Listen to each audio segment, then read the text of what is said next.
Kau perempuan jalang. Kau selingkuh kan? Dasar wanita murahan. Teriakan adik iparku menunjuk tepat ke wajahku. Belum sempat aku menjawab, ibu mertuaku berdiri dan berteriak pada putri kecilku yang baru berusia 7 tahun.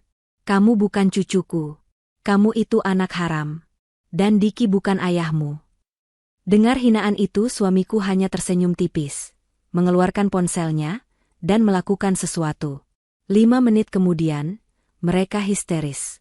Karena, sebelum ceritanya dimulai, silahkan tulis di kolom komentar dari daerah mana saja teman-teman yang menonton cerita ini. Jangan lupa like dan subscribe agar channel ini bisa semakin berkembang dan bisa mempersembahkan cerita yang lebih menarik lagi. Cermin besar di kamar tidur itu memantulkan bayangan seorang wanita yang tampak gelisah. Farah merapikan ujung jilbab yang ia kenakan, memastikan tidak ada satupun helai rambut yang keluar, meski tangannya sedikit gemetar. Ini bukan pertama kalinya ia merasa seperti akan memasuki kandang singa, tetapi entah mengapa malam ini rasanya berbeda.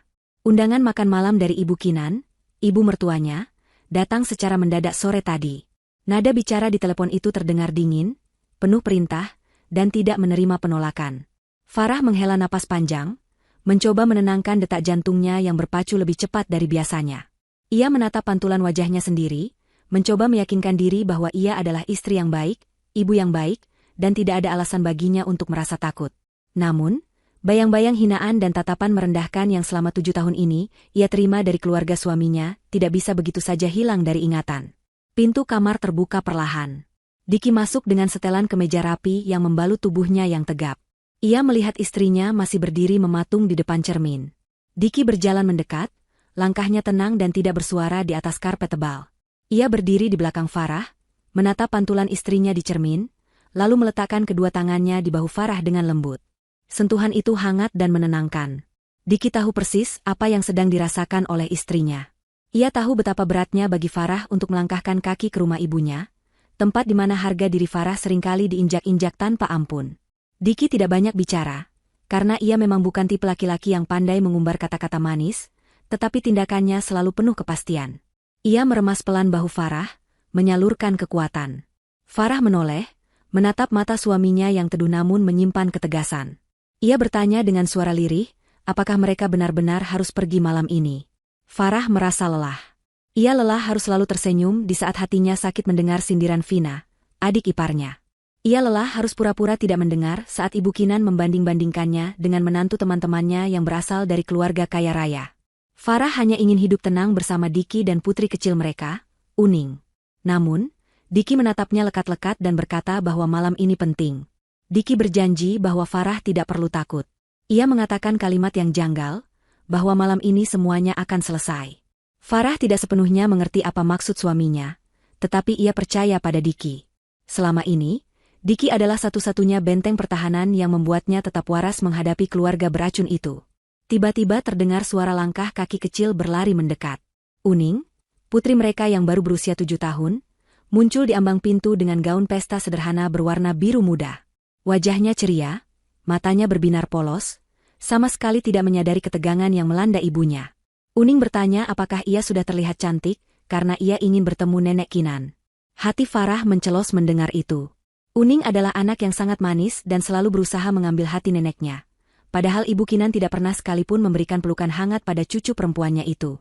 Ibu Kinan selalu bersikap dingin, seolah kehadiran Uning adalah sebuah kesalahan. Farah berlutut, merapikan pita di rambut Uning, dan memaksakan senyum terbaiknya. Ia memuji putrinya, mengatakan bahwa Uning adalah anak paling cantik di dunia. Diki ikut tersenyum tipis, mengusap kepala putrinya dengan penuh kasih sayang. Bagi Diki, senyum Uning adalah segalanya, dan siapapun yang berani merusak senyum itu harus membayar mahal. Perjalanan menuju rumah besar keluarga Diki terasa sangat panjang dan mencekam. Hujan rintik-rintik mulai turun membasahi kaca mobil, menambah suasana suram malam itu. Di dalam mobil, keheningan meraja. Hanya suara musik klasik bervolume rendah yang terdengar. Farah menggenggam tangan Uning erat-erat, seolah takut melepaskannya. Diki menyetir dengan tenang, tatapannya lurus ke jalan, namun rahangnya tampak mengeras sesekali. Pikirannya melayang pada rencana yang sudah ia susun rapi. Ia sudah cukup bersabar selama bertahun-tahun melihat istri dan anaknya diperlakukan seperti sampah oleh ibu dan adiknya sendiri. Kesabarannya sudah habis. Malam ini bukan sekadar makan malam biasa. Malam ini adalah pengadilan yang sudah ia persiapkan. Mobil mewah mereka memasuki gerbang tinggi berwarna hitam yang menjulang angkuh. Rumah besar bergaya klasik itu berdiri megah dengan pilar-pilar putih raksasa. Lampu-lampu kristal terlihat menyala terang dari jendela-jendela besar, menandakan kemewahan penghuninya. Namun bagi Farah, rumah itu tak ubahnya seperti penjara berlapis emas yang penuh dengan aura negatif. Mobil berhenti di depan lobi utama. Seorang penjaga membukakan pintu dengan hormat. Diki turun lebih dulu, lalu membukakan pintu untuk Farah dan menggendong Uning turun. Farah menarik napas panjang, menghirup udara malam yang dingin, mencoba menguatkan hatinya sekali lagi sebelum melangkah masuk ke dalam arena pertempuran. Begitu pintu utama terbuka, aroma parfum mahal yang menyengat langsung menyambut mereka. Di ruang tamu yang luas, Ibu Kinan duduk di sofa bludru merah marun layaknya seorang ratu yang sedang menunggu upeti. Di sebelahnya duduk Vina, adik kandung Diki, yang sedang sibuk dengan ponselnya sambil sesekali membetulkan tatanan rambutnya yang rumit. Di sudut lain, duduk Tony, suami Vina, yang tampak canggung dan kaku, seolah ia sendiri tidak nyaman berada di sana. Ketika Diki, Farah, dan Uning masuk, suasana seketika berubah menjadi kaku. Tidak ada sambutan hangat, tidak ada pelukan rindu layaknya keluarga normal. Tatapan Ibu Kinan langsung menyapu penampilan Farah dari ujung kepala hingga ujung kaki dengan tatapan meremehkan yang sudah sangat Farah hafal. Vina meletakkan ponselnya dengan kasar di meja kaca, menimbulkan bunyi kelontang yang cukup keras. Ia menatap Farah dengan senyum sinis yang miring. Tanpa basa-basi, kalimat pertama yang keluar dari mulutnya adalah komentar pedas tentang pakaian Farah. Vina mengatakan bahwa selera berpakaian Farah tidak pernah naik kelas meskipun sudah menjadi istri pengusaha, masih tetap terlihat seperti orang kampung yang salah masuk pesta. Farah hanya menunduk, menahan perih di dadanya. Ia sudah berjanji pada Diki untuk tidak terpancing emosi malam ini. Uning yang polos mencoba menyalami tangan neneknya. Ia mengulurkan tangan kecilnya sambil memanggil nenek dengan ceria. Namun, Ibu Kinan hanya menyentuh ujung jari Uning sekilas, lalu segera menarik tangannya kembali dan mengelapnya dengan tisu basah, seolah-olah Uning membawa kuman penyakit. Pemandangan itu membuat darah Diki mendidih, namun wajahnya tetap datar seperti danau yang tenang. Makan malam pun disiapkan. Mereka berpindah ke ruang makan yang sangat megah. Meja panjang dari kayu jati utuh itu dipenuhi dengan berbagai hidangan mewah yang dimasak oleh koki sewaan. Lilin-lilin menyala di tengah meja, memberikan kesan dramatis. Diki menarik kursi untuk Farah, memperlakukannya dengan sangat hormat, sebuah pemandangan yang membuat Vina mendengus kesal. Vina tidak suka melihat kakaknya begitu memuliakan wanita yang menurutnya tidak selevel dengan keluarga mereka. Bagi Vina dan Ibu Kinan, Farah hanyalah benalu yang beruntung bisa menikah dengan Diki. Mereka tidak pernah tahu bahwa di balik kesuksesan Diki, ada doa dan dukungan Farah yang tak putus-putus. Mereka juga tidak tahu bahwa semua kemewahan yang mereka nikmati saat ini, sebenarnya berada di ujung tanduk. Farah duduk di kursinya dengan perasaan tidak enak yang semakin membesar. Ia melihat tatapan Vina yang terus-menerus mengawasinya seperti elang yang mengincar mangsa. Ada kilatan kebencian yang aneh di mata adik iparnya itu malam ini, lebih intens dari biasanya. Seolah-olah Vina sedang memegang kartu as yang siap ia lemparkan untuk menghancurkan Farah. Sementara itu, Ibu Kinan mulai berbicara tentang betapa pentingnya menjaga garis keturunan dan kehormatan keluarga. Ia menyindir tentang bibit bebet bobot, seolah menunjuk hidung Farah tanpa menyebut nama. Farah meremas serbet di pangkuannya, hingga buku-buku jarinya memutih. Diki di sebelahnya diam-diam menyentuh lutut Farah di bawah meja, sebuah isyarat untuk tetap tenang. Saat pelayan menuangkan air ke gelas Farah, Vina mencondongkan tubuhnya sedikit ke depan. Dengan suara yang cukup pelan namun terdengar jelas di telinga Farah, Vina berbisik dengan nada yang membuat bulu kuduk berdiri. Ia menyuruh Farah untuk menikmati makanan itu baik-baik, karena itu mungkin akan menjadi makanan terakhirnya sebagai istri sah di rumah keluarga ini. Ancaman itu begitu spesifik dan penuh percaya diri. Farah menoleh kaget menatap Vina, tetapi Vina sudah kembali duduk tegak dengan wajah tanpa dosa, tersenyum manis ke arah Diki seolah tidak terjadi apa-apa. Jantung Farah berdegup kencang. Firasat buruknya ternyata benar. Makan malam ini bukan untuk mengeratkan tali silaturahmi, melainkan sebuah jebakan yang sudah disiapkan untuknya. Denting sendok dan garpu yang beradu dengan piring porselen terdengar nyaring di tengah keheningan ruang makan yang mencekam. Tidak ada percakapan hangat yang mengalir. Tony hanya makan dengan kepala tertunduk, seolah takut salah bicara. Uning, yang biasanya rewel saat makan, malam ini makan dengan sangat pelan karena merasakan aura permusuhan di sekelilingnya. Anak kecil itu sesekali melirik ke arah ibunya dengan tatapan cemas. Farah mencoba menyuapi Uning beberapa kali untuk mengalihkan perhatian, berusaha menciptakan gelembung kenyamanan bagi putrinya di tengah lautan kebencian ini. Namun, Ibu Kinan terus saja memecah konsentrasi dengan dehaman keras atau komentar tajam tentang cara makan Uning yang dianggapnya tidak beretika, padahal Uning makan dengan sangat sopan untuk anak seusianya. Vina tampak semakin tidak sabar. Ia memainkan makanannya, mengaduk-aduk sup dengan kasar. Matanya terus melirik jam dinding besar yang berdetak monoton, seolah menunggu waktu yang tepat untuk meledakkan bom yang sudah ia simpan. Kesabaran Vina akhirnya habis ketika Diki dengan lembut membersihkan sisa makanan di sudut bibir Farah menggunakan tisu. Pemandangan kasih sayang itu sepertinya membakar rasa iri dan benci di hati Vina, hingga ke ubun-ubun. Tanpa peringatan, Vina membanting sendoknya keras-keras ke atas piring. Bunyi perang yang nyaring membuat semua orang terlonjak kaget. Uning sampai menjatuhkan garpu kecilnya karena terkejut. Vina berdiri dengan napas memburu. Kursi makannya berdecit keras saat terdorong ke belakang. Wajahnya merah pada menahan amarah yang sudah tidak bisa dibendung lagi. Ia menunjuk lurus ke arah wajah Farah dengan telunjuk yang gemetar karena emosi. Suaranya melengking tinggi, memecah kesunyian malam itu dengan tuduhan yang sangat keji. Vina berteriak lantang, menyebut Farah sebagai perempuan jalang. Ia menuduh Farah berselingkuh di belakang Diki. Kata-kata kasar itu meluncur deras tanpa saringan. Vina memaki Farah sebagai wanita murahan yang munafik, yang berlindung di balik jilbab dan wajah polosnya untuk menutupi kebusukan. Seluruh ruangan seakan berhenti bernapas. Para pelayan yang berdiri di sudut ruangan menunduk ketakutan, tidak berani bergerak sedikitpun. Farah terpaku di kursinya.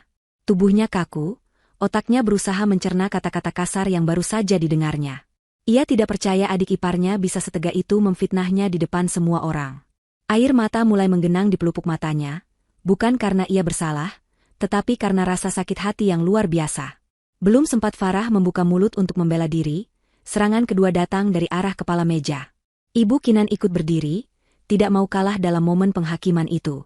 Wajah wanita tua itu tampak bengis, kehilangan segala bentuk keanggunan yang selalu ia banggakan.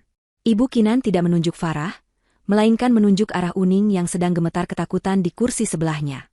Dengan suara yang menggelegar, Ibu Kinan berteriak kepada Diki agar tidak menyentuh anak itu. Ia memproklamirkan bahwa Uning bukanlah cucunya. Kalimat selanjutnya yang keluar dari mulut Ibu Kinan adalah hal paling menyakitkan yang pernah didengar Farah seumur hidupnya. Ibu Kinan menyebut Uning sebagai anak haram, hasil perselingkuhan Farah dengan laki-laki lain. Ia menegaskan bahwa Diki bukanlah ayah kandung Uning. Uning, yang meskipun masih kecil sudah mengerti nada kemarahan dan penolakan, langsung menangis histeris. Tangisannya memilukan hati, memanggil-manggil ayahnya. Farah langsung melompat dari kursinya, memeluk kepala putrinya, membenamkan wajah Uning ke dadanya agar tidak mendengar lebih banyak lagi racun yang dimuntahkan oleh neneknya sendiri. Tony, suami Vina, wajahnya pucat pasi. Ia tampak ingin mengatakan sesuatu, ingin menghentikan istrinya, tetapi nyalinya terlalu kecil. Ia hanya bisa menunduk semakin dalam, meremas tangannya sendiri di bawah meja. Sementara itu, Vina tersenyum puas melihat Farah menangis dan Uning histeris. Ia merasa menang. Ia merasa akhirnya berhasil membongkar topeng Farah dan menyingkirkan benalu itu dari keluarga mereka selamanya. Vina melipat kedua tangannya di dada, menunggu reaksi kakaknya. Ia yakin Diki akan mengamuk, menampar Farah, dan mengusir wanita itu detik ini juga. Itulah skenario yang ada di kepala Vina dan Ibu Kinan. Namun, reaksi Diki sama sekali di luar dugaan mereka. Diki tidak berteriak. Diki tidak menggebrak meja. Diki tidak terlihat panik sedikitpun. Di tengah kekacauan teriakan dan tangisan itu, Diki justru terlihat sangat tenang. Ketenangan yang tidak wajar dan mengerikan. Ia mengambil serbet kain dari pangkuannya, lalu dengan gerakan lambat dan metodis, ia menyeka sudut bibirnya. Ia melipat serbet itu dengan rapi dan meletakkannya di samping piringnya. Gerakan sederhana itu entah mengapa memancarkan aura dominasi yang kuat, membuat Vina perlahan-lahan kehilangan senyumnya. Keheningan aneh mulai menyelimuti ruangan saat semua mata tertuju pada Diki. Diki kemudian menoleh, menatap ibu dan adiknya bergantian. Tatapan matanya bukan tatapan seorang anak atau kakak, melainkan tatapan seorang predator puncak yang sedang melihat mangsanya masuk ke dalam perangkap. Diki berdiri perlahan. Postur tubuhnya tegak menjulang. Ia mengulurkan tangan, mengusap punggung Uning yang masih sesenggukan dalam pelukan Farah, memberikan rasa aman pada anak istrinya. Lalu, ia kembali menatap tajam ke arah Vina dan Ibu Kinan. Suaranya rendah, berat, dan dingin menusuk tulang, jauh lebih menakutkan daripada teriakan Vina tadi. Diki bertanya apakah mereka sudah selesai bicara. Pertanyaan itu retoris, tidak membutuhkan jawaban. Ia mengatakan bahwa tuduhan mereka sangat menarik. Diki tidak membela diri dengan kata-kata emosional. Ia tidak bersumpah serapah. Ia hanya berjalan pelan menuju sisi ruangan, tempat sebuah televisi pintar berukuran raksasa menempel di dinding. Vina mulai merasa ada yang salah. Kakinya mundur selangkah tanpa sadar. Kenapa Diki tidak marah pada Farah? Kenapa Diki justru terlihat seperti orang yang sudah tahu segalanya? Diki mengeluarkan ponsel dari saku jasnya.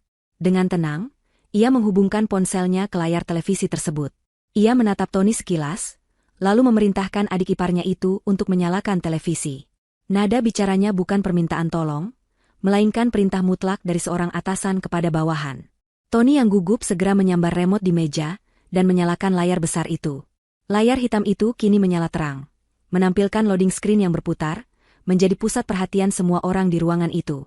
Diki kembali menatap keluarganya. Sudut bibirnya terangkat sedikit membentuk senyum tipis yang mematikan. Ia berkata bahwa Vina dan Ibu Kinan tadi menuduh istrinya berselingkuh dan menyebut anaknya haram. Diki menantang mereka untuk membuktikan siapa sebenarnya yang murahan di ruangan ini. Ia menekan satu tombol di layar ponselnya. Detik itu juga, proyektor kebenaran dimulai. Layar televisi menampilkan sebuah dokumen digital yang sangat jelas dan tajam. Dokumen itu adalah hasil tes DNA dari laboratorium forensik ternama di luar negeri. Di sana tertulis nama Diki dan Uning, dengan hasil probabilitas kecocokan 99,99%. Bukti ilmiah yang tak terbantahkan bahwa Uning adalah darah daging Diki yang sah. Ibu Kinan ternganga. Wajahnya yang tadi merah padam kini berubah pucat. Ia mencoba mencari kata-kata, tapi suaranya tercekat. Tapi Diki belum selesai. Ia menggeser layar ponselnya ke slide berikutnya. Ia berkata dengan nada datar bahwa tes DNA itu hanya permulaan. Ia ingin menunjukkan sesuatu yang lebih spesial untuk Vina. Di layar televisi, muncul sebuah foto candid berkualitas tinggi. Foto itu memperlihatkan Vina sedang berada di sebuah lobi hotel mewah. Ia tidak sendirian. Vina sedang merangkul mesra seorang pria muda yang jelas-jelas bukan Tony. Tangan pria itu berada di pinggang Vina dengan cara yang sangat intim. Tanggal dan jam yang tertera di pojok foto menunjukkan waktu kejadian itu baru seminggu yang lalu, saat Vina pamit pada suaminya untuk pergi arisan sosialita. Ruangan itu meledak dalam kebisuan yang memekakan telinga. Tony mengangkat kepalanya, matanya membelalak menatap layar televisi, lalu beralih menatap istrinya dengan tatapan hancur dan jijik. Vina mematung, darah seakan berhenti mengalir di tubuhnya. Rahasianya, aibnya, terpampang jelas di layar raksasa di depan semua orang. Diki menatap adiknya dengan tatapan dingin tanpa ampun. Ia baru saja memutarbalikkan meja permainan. Tuduhan perselingkuhan yang dilemparkan Vina kini berbalik menghantam wajahnya sendiri dengan kekuatan 10 kali lipat. Dan Diki, dengan tangan masih memegang ponsel, bersiap untuk meluncurkan serangan berikutnya yang akan memastikan kehancuran total bagi mereka yang telah berani menyakiti istri dan anaknya. Malam penghakiman baru saja dimulai. Layar televisi raksasa itu masih menampilkan gambar yang membekukan darah setiap orang di ruangan tersebut. Foto Vina yang sedang tertawa lebar dalam pelukan seorang pria asing di lobi Hotel Bintang 5, menjadi pusat semesta yang menyedot seluruh oksigen di ruang makan. Wajah Vina di foto itu terlihat sangat bahagia, jauh lebih bahagia daripada saat ia bersama suaminya sendiri. Tanggal yang tertera di sudut bawah foto itu seolah mengejek ingatan Tony. Itu adalah tanggal di mana Vina mengaku sedang pergi menengok teman lamanya yang sakit keras di luar kota. Tony menatap layar itu tanpa berkedip. Matanya memerah menahan campuran antara rasa malu, marah, dan sakit hati yang menghunjam dada. Garpu yang tadi dipegangnya jatuh berdenting ke lantai, suaranya nyaring memecah keheningan, namun tidak ada satupun orang yang peduli untuk mengambilnya. Vina gemetar hebat. Wajahnya yang tadi penuh kesombongan saat menunjuk-nunjuk Farah kini pucat pasi seperti mayat hidup. Ia mencoba membuka mulut untuk menyangkal, tetapi suaranya tercekat di tenggorokan. Otaknya berputar cepat mencari alasan, mencari kambing hitam, namun bukti di depan mata itu terlalu nyata. Akhirnya, dengan suara melengking yang pecah, Vina berteriak histeris menuding Diki. Ia menuduh kakaknya telah memalsukan foto itu menggunakan teknologi canggih untuk memfitnahnya. Vina berteriak bahwa itu adalah rekayasa komputer, sebuah editan jahat yang sengaja dibuat Diki untuk membela istri kampungannya. Ia berlari mendekati televisi, berusaha menutupi layar dengan tubuhnya, seolah-olah dengan begitu ia bisa menghapus kenyataan yang sudah telanjur dilihat oleh semua orang. Diki tidak bergerak sedikit pun dari posisinya. Ia hanya menatap adiknya yang sedang panik dengan tatapan datar yang menakutkan. Tanpa perlu berdebat atau membalas teriakan Vina, jari jempol Diki kembali menekan layar ponselnya. Gambar di televisi berubah. Kali ini bukan foto, melainkan sebuah video. Audio dari video itu langsung memenuhi ruangan melalui speaker mahalnya. Terdengar suara tawa manja Vina yang sangat khas, diikuti suara berat seorang pria yang memuji kecantikannya. Video itu memperlihatkan Vina sedang check-in di resepsionis hotel, tangannya menggandeng mesra pria yang sama. Wajah resepsionis yang menyapa mereka terdengar jelas menyebutkan, "Selamat datang kembali, Ibu Vina," menandakan bahwa ini bukan kunjungan pertama mereka. Tony berdiri perlahan dari kursinya. Tubuhnya terhuyung seolah kehilangan keseimbangan. Ia menatap istrinya dengan pandangan yang sulit diartikan, sebuah tatapan kosong dari seorang pria yang harga dirinya baru saja dihancurkan hingga menjadi debu. Vina yang menyadari tatapan suaminya langsung berhenti berteriak. Ia menoleh ke arah Tony, wajahnya berubah menjadi topeng ketakutan. Ia mencoba melangkah mendekati Tony, tangan terulur berusaha meraih lengan suaminya sambil menggumamkan kata maaf dan penyangkalan yang tidak masuk akal. Namun, Tony mundur selangkah. Gerakan mundur itu sederhana, tetapi maknanya sangat dalam. Itu adalah simbol penolakan mutlak. Tony menepis tangan Vina dengan kasar, jijik seolah baru saja disentuh oleh kotoran yang menjijikan. Ibu Kinan yang sejak tadi diam karena syok, akhirnya sadar kembali. Naluri keibuannya yang buta membuatnya refleks membela putrinya, meskipun bukti dosa sudah terpampang jelas. Ibu Kinan berdiri dan membentak Diki. Ia menyuruh Diki mematikan televisi itu segera. Ia berteriak bahwa Diki adalah kakak yang durhaka, karena tega mempermalukan adik kandungnya sendiri di depan suami dan keluarga. Ibu Kinan berusaha memutarbalikkan logika, mengatakan bahwa kalaupun Vina salah, Diki tidak seharusnya membongkarnya dengan cara biadab seperti ini. Menurut Ibu Kinan, aib keluarga harus ditutup rapat, bukan dipamerkan. Ia bahkan mulai menyalahkan Farah, menuduh bahwa Farah lah yang menghasut Diki untuk melakukan semua ini karena dendam pribadi. Diki tertawa kecil. Tawa itu kering, tanpa rasa humor sedikitpun, membuat bulu kuduk Farah meremang. Farah memeluk Uning semakin erat, menutup telinga putrinya dengan kedua tangannya, agar Uning tidak perlu mendengar keributan orang dewasa yang memalukan ini. Diki melangkah maju mendekati meja makan, menumpukan kedua tangannya di atas taplak meja sutra yang mahal. Ia menatap ibunya lekat-lekat. Diki bertanya dengan nada rendah, mengapa saat Vina dan Ibu Kinan mempermalukan Farah dan Uning tadi, mereka tidak ingat soal menutup aib keluarga. Diki mengingatkan bahwa 5 menit yang lalu, ibunya sendiri yang berteriak lantang menyebut cucunya anak haram. Diki menegaskan bahwa keadilan itu harus seimbang. Jika mereka berani melempar batu, mereka harus siap tertimpa longsoran gunung. Layar televisi kembali berganti gambar. Kali ini tampil deretan tangkapan layar percakapan pesan singkat chat antara Vina dan selingkuhannya. Isi percakapan itu sangat vulgar dan menjijikan, membicarakan rencana mereka untuk menguras harta Tony sebelum Vina mengajukan cerai. Di sana tertulis jelas rencana busuk Vina yang ingin membuat Tony bangkrut lalu meninggalkannya. Tony membaca setiap baris kalimat itu dengan napas sesak. Ia baru menyadari bahwa selama ini ia tidur bersebelahan dengan ular berbisa yang siap mematuknya kapan saja. Tony yang selama ini dikenal sabar dan penurut, tiba-tiba meraung marah. Ia mengambil gelas kristal di depannya dan melemparnya ke dinding, hingga hancur berkeping-keping. Pecahan kaca berserakan di lantai, sama seperti hancurnya pernikahan mereka malam itu. Vina menangis histeris di lantai, bersimpuh di kaki Tony, memohon ampun. Ia mengatakan bahwa ia hilaf, bahwa pria itu yang menggodanya, bahwa ia masih mencintai Tony. Namun semua kata-kata itu terdengar kosong. Diki tidak membiarkan drama tangisan buaya itu berlangsung lama. Ia kembali bersuara, mengarahkan perhatian kembali padanya. Ia berkata bahwa pertunjukan perselingkuhan Vina hanyalah pembuka. Menu utama malam ini belum disajikan. Diki mengatakan bahwa kebusukan Vina tidak hanya soal moral, tetapi juga kriminal. Ia menatap Ibu Kinan yang kini mulai terlihat gelisah, seolah menyadari bahwa giliran dirinya akan segera tiba. Diki bertanya pada ibunya, apakah Ibu Kinan ingat uang perusahaan yang seharusnya digunakan untuk membayar pajak bulan lalu? Wajah Ibu Kinan memucat seketika. Keringat dingin mulai mengalir di pelipisnya yang tertutup bedak tebal. Diki tersenyum miring. Ia kembali menekan tombol di ponselnya. Layar televisi kini menampilkan deretan tabel angka yang rumit, mutasi rekening, dan bukti transfer bank. Itu adalah data keuangan perusahaan keluarga yang selama ini dikelola oleh Ibu Kinan dan Vina. Diki menjelaskan dengan tenang layaknya seorang dosen yang sedang mengajar, menunjuk angka-angka merah yang menyolok. Ia menunjukkan aliran dana besar-besaran yang keluar dari rekening perusahaan, menuju rekening pribadi Vina, dan rekening rahasia Ibu Kinan. Uang yang seharusnya untuk operasional pabrik, untuk gaji karyawan, dan untuk membayar vendor, semuanya disedot habis untuk membiayai gaya hidup mewah mereka. Diki membongkar fakta bahwa tas-tas branded yang dibanggakan Vina, perhiasan berlian yang melingkar di leher Ibu Kinan, dan liburan mewah mereka ke Eropa bulan lalu, semuanya dibayar menggunakan uang curian. Mereka telah menggelapkan dana perusahaan hingga miliaran rupiah, membuat perusahaan warisan mendiang ayah Diki berada di ambang kebangkrutan total. Farah terbelalak melihat nominal angka yang tertera di layar. Ia tidak menyangka bahwa di balik penampilan mereka yang selalu glamor dan merendahkan orang lain, ternyata tersimpan perilaku korup yang sangat memalukan. Selama ini mereka menghina Farah miskin, padahal merekalah pencuri yang sebenarnya.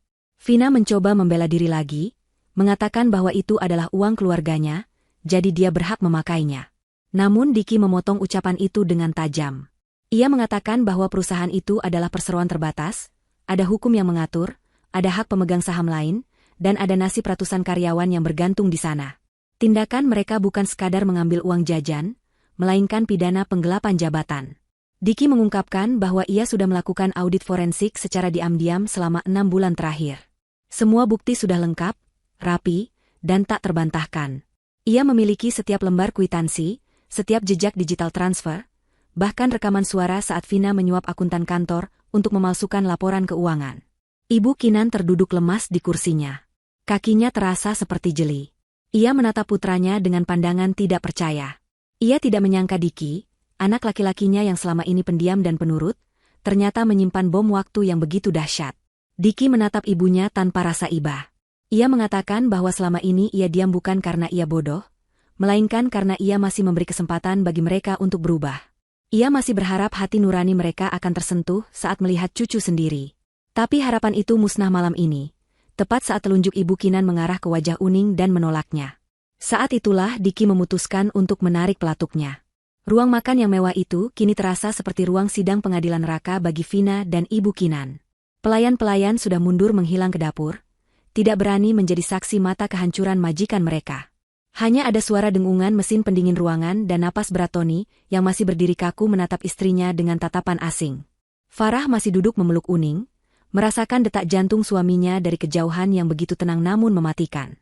Diki belum selesai. Ia melihat jam tangannya sekilas, lalu berkata bahwa babak visual sudah selesai. Sekarang saatnya masuk ke babak realita. Diki bersiap memberikan pukulan terakhir yang akan meruntuhkan pondasi kesombongan mereka hingga ke akar-akarnya. Diki berdiri tegak di ujung meja, bayangannya memanjang di bawah sorotan lampu kristal yang kini terasa mencekik. Ia memasukkan ponselnya kembali ke saku jas, seolah-olah pertunjukan slide tadi hanyalah pemanasan ringan. Ia menatap Ibu Kinan dan Vina yang kini terlihat seperti tikus yang terpojok di sudut ruangan. Aura dominasi Diki memenuhi setiap inci ruangan itu, membuat udara terasa berat untuk dihirup. Ia mulai berbicara dengan nada suara yang sangat tenang, namun setiap katanya memiliki bobot yang mampu meremukkan tulang. Diki berkata bahwa selama 3 tahun terakhir, perusahaan keluarga sebenarnya sudah mati suri. Utang menumpuk di mana-mana, vendor menolak mengirim barang, dan bank sudah siap menyita aset. Ibu Kinan tersentak kaget. Ia tahu kondisi perusahaan sedang sulit, tetapi ia tidak pernah menyangka kondisinya separah itu. Ia selalu berpikir bahwa selama nama besar suaminya masih ada, uang akan terus mengalir. Diki melanjutkan penjelasannya. Ia menceritakan bahwa satu-satunya alasan mengapa perusahaan masih bisa beroperasi, mengapa Vina masih bisa belanja, dan mengapa Ibu Kinan masih bisa mengadakan pesta, adalah karena adanya suntikan dana tak terbatas dari seorang investor malaikat. Investor misterius yang selama ini namanya dirahasiakan oleh direksi atas permintaan khusus. Investor yang membeli semua utang perusahaan, investor yang menalangi gaji karyawan setiap bulan saat kas perusahaan kosong melompong dikuras oleh Vina. Vina mengangkat wajahnya yang sembab, menatap kakaknya dengan bingung. Ia samar-samar pernah mendengar soal investor itu dari staf keuangan, tapi ia tidak pernah peduli siapa orangnya asalkan ia tetap bisa gesek kartu kredit. Diki melangkah pelan mendekati ibunya, lalu mencondongkan tubuhnya sedikit. Dengan suara berbisik namun terdengar jelas di telinga semua orang, Diki mengungkapkan kebenaran yang paling mengejutkan malam itu. Ia berkata, investor itu adalah aku, Bu. Uang yang ibu pakai untuk membeli kalung berlian itu, uangku. Uang yang Vina pakai untuk menyewa hotel dengan selingkuhannya, itu uangku. Aku yang membeli semua saham kalian secara diam-diam lewat perusahaan cangkangku. Aku pemilik 90% saham perusahaan keluarga ini sekarang. Mata Ibu Kinan membelalak lebar hingga hampir keluar. Mulutnya terbuka tapi tidak ada suara yang keluar. Ia syok luar biasa. Ia tidak pernah tahu bahwa Diki memiliki kekayaan sebesar itu. Di matanya, Diki hanyalah anak yang sukses biasa saja dengan bisnis sendiri yang terpisah, tidak sekaya warisan suaminya. Ternyata Diki adalah raksasa yang sedang tidur. Diki menjelaskan bahwa bisnis pribadinya di bidang teknologi dan investasi tambang berkembang pesat jauh melampaui imajinasi liar ibunya. Ia diam-diam menyelamatkan warisan ayahnya karena hormat pada almarhum ayahnya, bukan untuk membiayai gaya hidup parasit ibu dan adiknya. Tapi malam ini, rasa hormat itu sudah habis tak bersisa. Diki mengangkat pergelangan tangannya, melihat jam tangan Rolex yang melingkar di sana. Jarum jam terus bergerak maju. Diki berkata, 5 menit yang lalu, kalian menghina istriku. Kalian membuang anakku.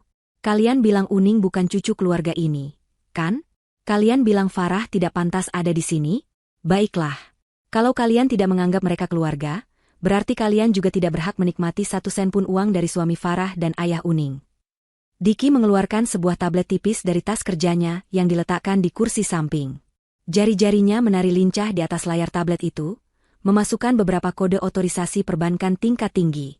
Dalam hitungan detik, kata Diki tanpa mengalihkan pandangan dari layar tablet, aku baru saja menarik seluruh investasiku. Aku memblokir semua akses dana talangan. Aku juga sudah mengirim perintah kepada tim hukumku untuk membekukan semua aset yang terdaftar atas nama perusahaan tapi dipakai untuk kepentingan pribadi. Diki menekan tombol enter dengan tegas. Detik itu juga, ponsel Vina dan Ibu Kinan mulai bergetar dan berbunyi secara bersamaan. Bukan satu notifikasi, melainkan rentetan notifikasi yang masuk bertubi-tubi seperti senapan mesin. Ting, ting, ting. Suara itu menggema mengerikan di ruangan sunyi itu. Vina dengan tangan gemetar meraih ponselnya. Layar ponselnya penuh dengan pesan peringatan dari bank. Kartu kredit platinum, ditolak diblokir. Kartu debit prioritas, saldo tidak mencukupi, rekening dibekukan. Pemberitahuan dari leasing mobil bahwa pembayaran cicilan macet dan unit akan ditarik. Email dari manajemen apartemen bahwa akses masuk ditolak karena tunggakan. Vina memekik histeris membaca semua itu. Dunianya yang dibangun di atas pondasi uang orang lain, runtuh dalam sekejap mata. Ia mencoba membuka aplikasi mobile banking, tapi aksesnya ditolak. Akunnya dikunci. Ia benar-benar lumpuh secara finansial. Ibu Kinan juga mengalami nasib yang sama. Ia melihat ponselnya dengan tatapan kosong. Semua fasilitas mewahnya dicabut. Supir pribadinya mengirim pesan pamit, karena gajinya ditarik kembali oleh kantor pusat. Klub sosialitanya mengirim email penangguhan keanggotaan, karena cek yang ia tulis kemarin ditolak oleh bank. Wajah Ibu Kinan berubah menjadi abu-abu. Ketakutan terbesar dalam hidupnya bukanlah kematian, melainkan kemiskinan. Dan sekarang, kemiskinan itu berdiri tepat di depan matanya, dibawa oleh anak kandungnya sendiri. Diki melihat kepanikan mereka dengan ekspresi datar. Ia berkata bahwa mulai detik ini, mereka harus belajar hidup dengan kaki mereka sendiri, tanpa uang, haram, dari anak yang mereka hina. Tony, yang masih berdiri di sana, melihat kekacauan itu dengan tatapan baru.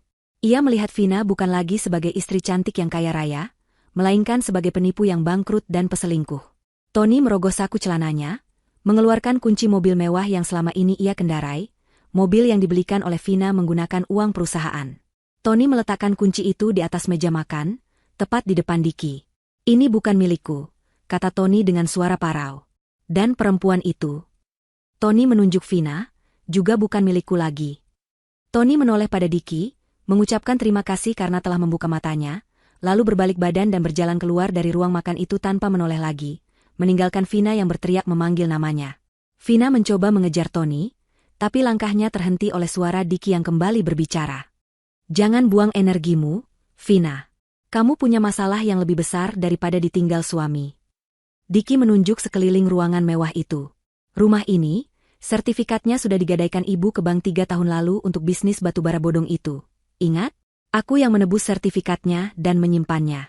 Sekarang, karena aku sudah mencabut jaminanku, status kepemilikan rumah ini kembali ke bank. Pihak bank akan datang besok pagi untuk melakukan penyitaan aset. Ibu Kinan menjerit tertahan, memegangi dadanya yang terasa sesak. Rumah ini adalah lambang kejayaannya, istananya. Kehilangan rumah ini sama saja dengan kehilangan nyawanya. Ia menatap Diki dengan air mata bercucuran. Kali ini bukan air mata kemarahan, tapi air mata permohonan.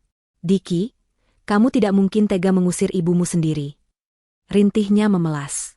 Ia mencoba berjalan mendekati Diki, tangannya terulur gemetar ingin menyentuh putranya. Tapi Diki tidak bergeming. Ia tidak mundur, tapi tatapannya membuat Ibu Kinan berhenti melangkah. Tatapan itu adalah tembok tebal yang tidak bisa ditembus. Tega? Diki mengulang kata itu dengan nada sinis. Ibu tanya soal tega? Ibu tega menyebut cucu kandung ibu anak haram di depan wajahnya yang polos. Ibu tega membiarkan menantu ibu dihina pelacur di meja makan ini. Dibandingkan dengan apa yang ibu lakukan pada hatiku dan keluargaku, mengambil harta ini belum ada apa-apanya. Diki menoleh ke arah Farah dan Uning yang masih duduk diam. Ia mengulurkan tangannya pada Farah. Ayo sayang, kita pulang. Makan malam ini sudah selesai. Makanan di sini sudah tidak layak makan, terlalu banyak racunnya.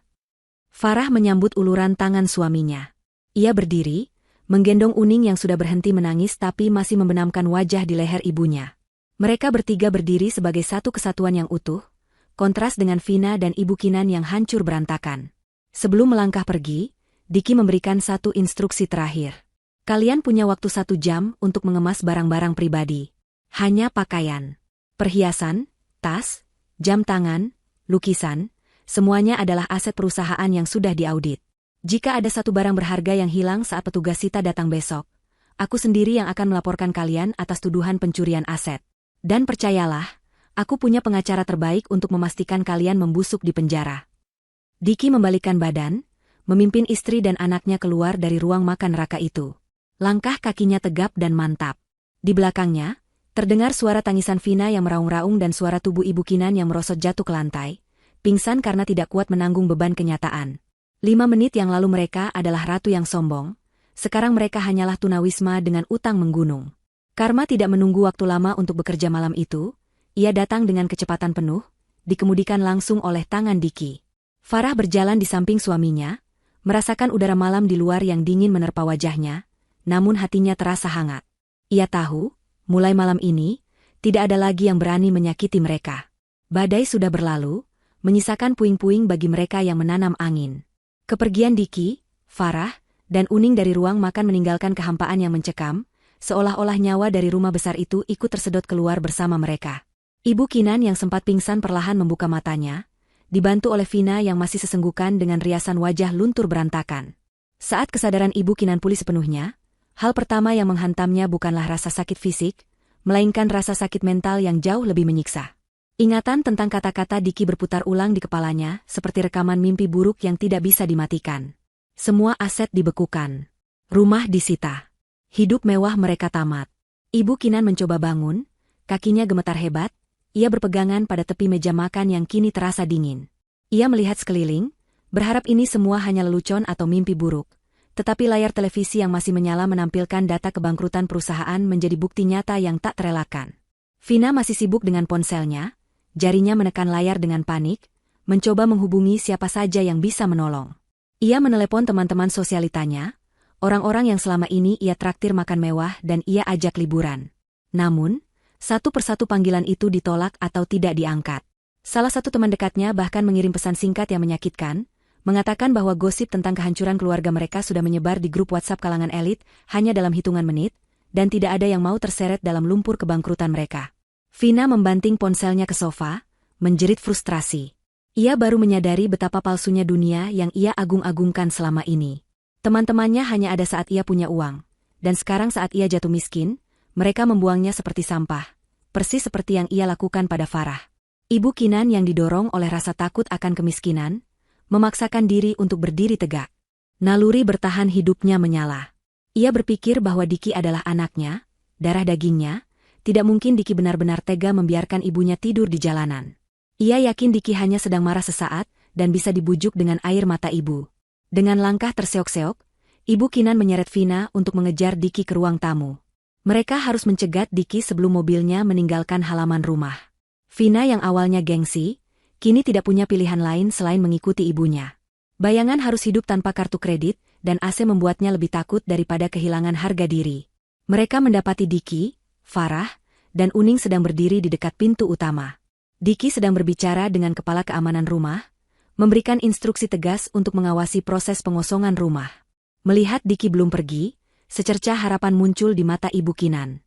Wanita tua itu langsung menghambur, menjatuhkan dirinya di lantai marmer yang dingin, memeluk kaki Diki erat-erat. Ia menangis meraung-raung, sebuah pemandangan yang sangat kontras dengan sikap angkuhnya di meja makan tadi. Ibu Kinan memohon ampun, menggunakan segala kartu sakti yang ia miliki sebagai ibu. Ia mengungkit masa kecil Diki, mengungkit betapa susahnya ia melahirkan Diki, berharap rasa bersalah akan melunakkan hati putranya. Vina pun ikut berlutut di samping ibunya. Ia tidak berani menatap mata Diki, jadi ia beralih menatap Uning. Vina mencoba taktik manipulatif yang biasa ia lakukan. Ia memasang wajah paling sedih, memanggil Uning dengan suara lembut yang dibuat-buat. Ia berkata bahwa Tante Vina menyesal, bahwa Tante Vina sayang pada Uning, dan tadi itu hanya bercanda. Vina bahkan mencoba mengulurkan tangannya untuk membelai pipi Uning, berharap kepolosan anak kecil itu bisa menjadi jembatan untuk meluluhkan hati Diki dan Farah. Dalam pikiran licik Vina, jika ia bisa mengambil hati Uning, Diki pasti tidak akan tega mengusir mereka. Namun, sebelum tangan Vina menyentuh kulit Uning, sebuah tangan lain menepisnya dengan keras. Bukan tangan Diki, melainkan tangan Farah. Untuk pertama kalinya malam itu, Farah menunjukkan taringnya. Wanita berhijab yang selama ini dikenal pendiam dan penurut itu, kini berdiri tegak dengan tatapan nyalang yang membuat Vina menciut. Farah menarik Uning ke belakang tubuhnya, melindunginya seperti induk singa. Dengan suara yang bergetar menahan amarah, Farah mengucapkan kalimat yang menohok jantung pertahanan Vina. Ia melarang keras Vina menyentuh anaknya dengan tangan kotor yang baru saja membuang dan menghina Uning sebagai anak haram. Farah menegaskan bahwa Uning bukanlah alat yang bisa dipakai dan dibuang sesuka hati, demi menyelamatkan diri dari kemiskinan. Ibu Kinan terperangah melihat keberanian Farah. Ia mencoba beralih memohon pada Farah, menyebut nama Allah, meminta Farah sebagai sesama wanita dan menantu untuk membujuk Diki. Ibu Kinan berkata bahwa Farah adalah orang baik, orang yang mengerti agama, pasti tidak akan memutus tali silaturahmi. Kata-kata itu terdengar sangat ironis keluar dari mulut orang yang selama bertahun-tahun menghina asal-usul dan cara berpakaian Farah. Farah menatap ibu mertuanya dengan tatapan iba bercampur jijik. Ia menjawab dengan tenang namun tajam, bahwa memutus silaturahmi memang dosa, tetapi melindungi keluarga dari orang-orang beracun adalah kewajiban. Farah berkata bahwa ia sudah memaafkan semua hinaan untuk dirinya, tetapi ia tidak akan pernah lupa bagaimana mereka menghancurkan hati anaknya malam ini. Diki menatap drama di kakinya dengan wajah datar tanpa emosi. Ia tidak menarik kakinya, membiarkan ibunya memeluk celana mahalnya yang kini basah oleh air mata dan ingus, tetapi ia juga tidak membungkuk untuk membantunya berdiri. Diki berkata bahwa penyesalan mereka datang terlambat. Penyesalan itu muncul bukan karena mereka sadar telah berbuat salah, melainkan karena mereka sadar telah kehilangan fasilitas. Diki tahu betul watak ibu dan adiknya. Jika malam ini ia luluh, besok mereka akan kembali menginjak kepala Farah. Diki menegaskan bahwa keputusan ini final. Ia mencabut paksa kaki dari pelukan ibunya, membuat Ibu Kinan terjerembab ke lantai. Momen itu adalah simbol putusnya hubungan ketergantungan yang selama ini membelenggu Diki. Ia bukan lagi sapi perah bagi keluarganya. Diki menunjuk jam dinding besar yang berdetak di ruang tamu. Waktu terus berjalan. Ia mengingatkan bahwa waktu mereka untuk berkemas tinggal 45 menit lagi. Jika dalam waktu itu mereka belum keluar, Diki akan memerintahkan security untuk menyeret mereka keluar paksa tanpa membawa apapun. Ancaman itu nyata. Diki tidak pernah main-main dengan ucapannya. Kesadaran itu menghantam Vina dan Ibu Kinan dengan telak. Tangisan manipulatif mereka berhenti seketika, berganti dengan kepanikan murni. Mereka sadar bahwa Diki yang ada di hadapan mereka bukan lagi Diki yang dulu. Diki yang sekarang adalah monster ciptaan mereka sendiri, yang kini balik memangsa penciptanya. Kepanikan melanda lantai 2 rumah mewah itu. Vina dan Ibu Kinan berlarian masuk ke kamar masing-masing seperti orang gila. Mereka menarik koper-koper besar dari atas lemari, membukanya dengan kasar di atas tempat tidur. Waktu yang diberikan Diki sangat sempit, dan tekanan mental membuat gerakan mereka menjadi kikuk dan tidak terkoordinasi. Vina membuka lemari pakaiannya yang seukuran kamar tidur normal, menatap ratusan gaun pesta, tas branded, dan sepatu koleksi terbatas yang ia kumpulkan selama bertahun-tahun. Hatinya hancur berkeping-keping menyadari bahwa ia tidak bisa membawa semuanya. Ia harus memilih. Namun, bagaimana bisa memilih ketika semua barang itu adalah identitasnya?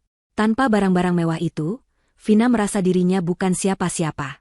Di kamar sebelah, Ibu Kinan juga mengalami krisis yang sama.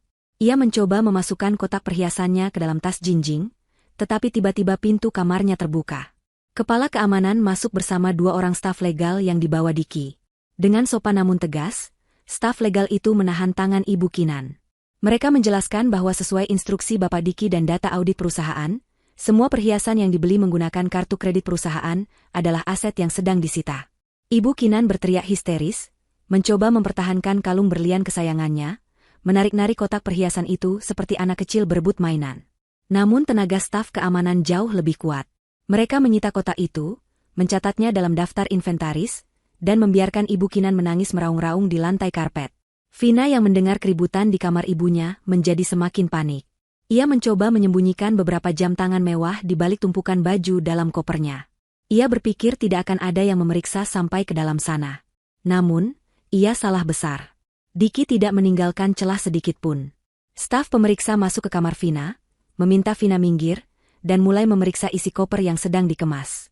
Mereka mengeluarkan jam tangan yang disembunyikan Vina, juga beberapa tas Hermes yang ternyata masuk dalam daftar aset perusahaan. Vina menjerit, memaki-maki staf itu sebagai maling, padahal dialah maling yang sebenarnya.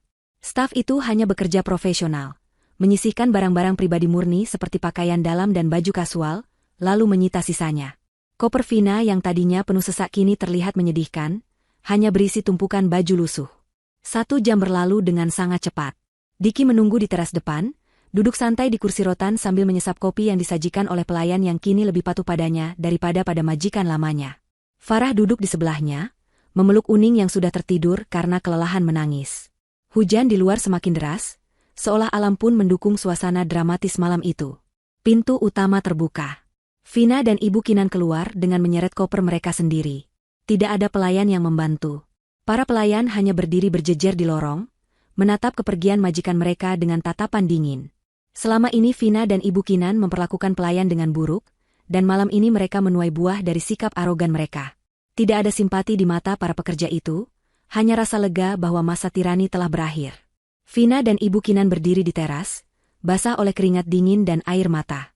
Mereka menatap mobil mewah Tony yang sudah tidak ada di halaman. Tony benar-benar pergi meninggalkan Vina. Mereka menatap mobil Diki yang terparkir nyaman, satu-satunya kendaraan yang bisa menyelamatkan mereka dari hujan deras.